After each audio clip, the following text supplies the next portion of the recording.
حاصل بزنجو صاحب، جب سینٹ کے انتخابات ہوئے تو آپ کی طرف سے براہ راست جو ہے انٹیلیجنس ایجنسی کے سربراہ کا نام لیا گیا. اس کو لے کر پورے پاکستان میں بہت باتیں ہوئیں اور بہت ساری اور باتیں ابھی اس وقت تک ہو رہی ہیں.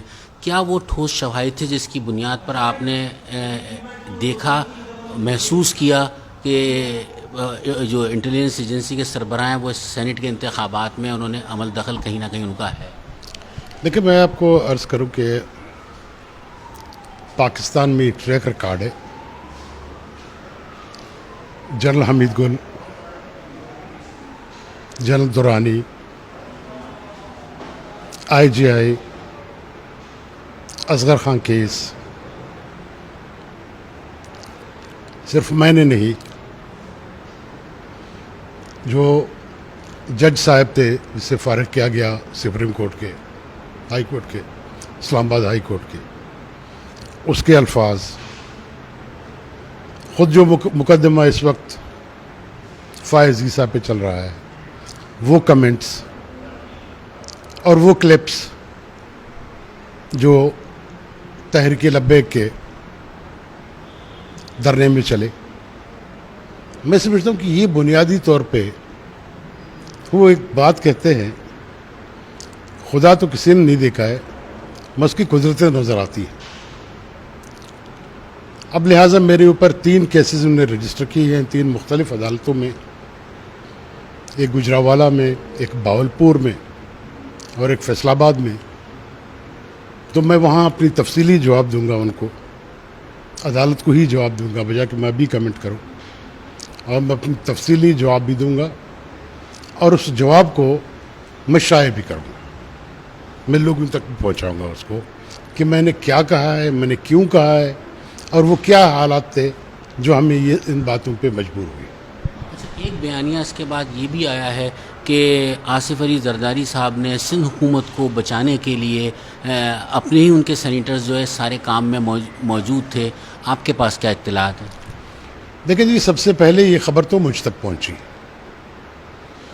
کہ جب ملک ریاض رات کے 2 بجے گیا اور زرداری سے ملا اور فلانا ہوا. میں سمجھتا ہوں کہ یہ سارا ڈس انفارمیشن ہے.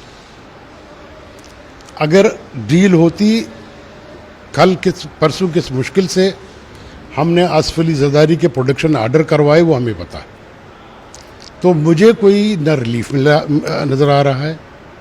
میں کہتا ہوں کہ وہ فورسز جو ایک ہماری نئی ایک الائنس بننے جا رہی ہے، جو میچور ہونے جا رہی ہے، اس کو ختم کرنے کے لیے یہ سارا پروپیگنڈا کیا جا رہا ہے، اور یہ صرف ڈس انفارمیشن ہے. اتنی مداخلت کی دعوت جو ہے ہمیشہ فوج کو سیاستداں خود نہیں دیتے ہیں. اس میں کہیں نہ کہیں آپ سیاستدانوں کو بھی سمجھتے ہیں کہ ذمہ دار ہیں کہیں نہ کہیں؟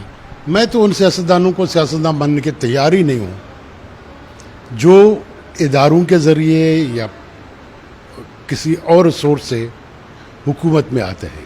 یہ کچھ لوگ ہیں، ان کو بنایا جاتا ہے، پھر ان کو سیاستدان اور لیڈر کہا جاتا ہے. میں نہ ان کو سیاستدان مانتا ہوں نہ لیڈر مانتا ہوں. وہ کچھ سیاست کریٹڈ پولیٹیشنز ہوتے ہیں، ان کو پہلے بنایا جاتا ہے، پھر استعمال کیا جاتا ہے، پھر کہتے ہیں کہ جی انہوں نے ہمیں بلایا. بھائی وہ آپ کے پیداوار ہے، وہ آپ کو بلائیں گے اور کس کو بلائیں گے؟ آپ نے تو جرت کر لی کہ ایک انٹیلیجنس ایجنسی کے سربراہ کا آپ نے نام بھی لے لیا. اب اگر ہم دیکھیں میڈیا کے حوالے سے تو اس قدر پابندیاں ہیں کہ آپ بہت سارے لوگوں کو آپ دکھا بھی نہیں سکتے، بہت ساری گفتگو جس کے بارے میں آپ جانتے ہیں اس پہ آپ بات بھی نہیں کر سکتے. اس چیز کو کیا کہیں گے جو یہ نیا نظام پاکستان میں ایک رائج ہوا ہے؟ میں نے تو دیکھیں، میری تو اوپنلی آج سے نہیں، جب سے یہ حکومت آئی ہے ہم نے اس کو خاموش مارشل لا کا نام دیا ہے. میں سمجھتا ہوں کہ اس دور کی حکومت وہ ضیاء-الحق اور مشرف سے زیادہ سخت ہے. ضیاء-الحق کے وقت میں لوگوں کو کوڑے مارے جاتے تھے، ہر کسی کو پتہ تھا کہاں ہے. آج اگر کوئی اس حکومت کے خلاف بولتا ہے تو اس کا اتا پتہ ہی غائب ہو جاتا ہے. پہلے سنسرشپ تھی، ہر کسی کو معلوم تھا سنسرشپ ہے. آج تمام چینل آزاد ہیں مگر کوئی بات نہیں کر سکتا، کوئی لکھ نہیں سکتا. میں سمجھتا ہوں کہ یہ جو سنسرشپ اور ماشاء اللہ ہے یہ پرانے سے بدتر ہے. اچھا، آپ نے ایک جرت کی آئی ایس آئی کے سربراہ کے حوالے سے، لیکن میں یہ کہوں گا یا لوگ ایک بات یہ بھی کرتے ہیں کہ جس طرح سے ان کی مداخلت بڑھتی چلی جا رہی ہے اور جس اقدامات جو ان کی طرف سے ہو رہے ہیں، آپ نے کہا کہ ماشاء اللہ کی صورت ہے یہ، تو اس میں ایک بات یہ بھی سامنے آئی کہ جو ISI کے سربراہ ہیں وہ کسی مقصد کے تحت ایسا کریں. نہیں، میں سمجھتا ہوں کہ بنیادی طور پہ ایک چیز میں نے بار بار کہتا ہوں، بلکہ مجھے پوچھا گیا تھا کہ اگر آپ چیئرمین بنے تو آپ کیا کریں گے. میں نے کہا جی دیکھیں، ہمیں پوری سول ملٹری ریلیشنز کو ری ڈیزائن کرنی ہوگی. پارلیمنٹ کو اپنا کام کرنا ہوگا، فوج کو اپنا کام کرنا ہوگا، انٹیلیجنس اداروں کو اپنا کام کرنا ہوگا، جوڈیشری کو اپنا کام کرنا ہوگا. اگر ہم ان کو غلط ملت کرتے رہے، ہم فوج پہ الزام لگاتے رہیں گے، فوج پارلیمنٹ پہ الزام لگاتی رہے گی، پارلیمنٹ جوڈیشری پہ الزام لگاتی رہے گی، مگر اس کا الٹیمیٹلی لوزر جو ہے وہ پاکستان کے عوام ہیں. ہمارے ان جھگڑوں میں، سول ملٹری جھگڑے میں جو نقصان ہو رہا ہے وہ عوام کا ہو رہا ہے. اس کو ری ڈیزائن کرنے کی ضرورت ہے. آپ کو کہیں یہ سوچ نظر آتی ہے کہ ریئلائزیشن ہے فوج میں بھی کہیں نہ کہیں جو باتیں آپ کر رہے ہیں کہیں ایسی آپ کو ہے؟ میں سمجھتا ہوں کہ وہاں بھی ایک ایسی تھنکنگ موجود ہے کہ چیزوں کو ری ڈیزائن کیا جائے. یہاں جو جہادیزم ہے اس کے حوالے سے نئی حکمت عملی ہونی چاہیے. افغانستان پیس کے حوالے سے نئی حکمت عملی بننی چاہیے. بلکہ ایون انڈیا کے متعلق بھی ایک ریئلائزیشن سویلین پارلیمنٹ میں بھی ہے، آرمی بھی ہے، کہ ہمیں ہر چیز ایک نئی ری ڈیزائن کرنی پڑے گی. وہ تو مودی نے گند کیا، ورنہ میں سمجھتا ہوں کہ ان چیزوں میں شاید بہت جلدی پروگریس کی امید تھی.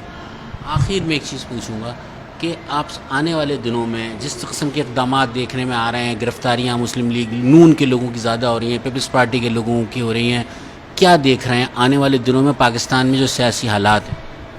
میں سمجھتا ہوں کہ یہ حکومت کرپشن کے نام پہ تمام سیاسی لوگوں کو گرفتار کرنا چاہتا ہے، مگر اس سے میں سمجھتا ہوں کہ ان کو ایک غلط فہمی ہے، یہ بھول جاتے ہیں.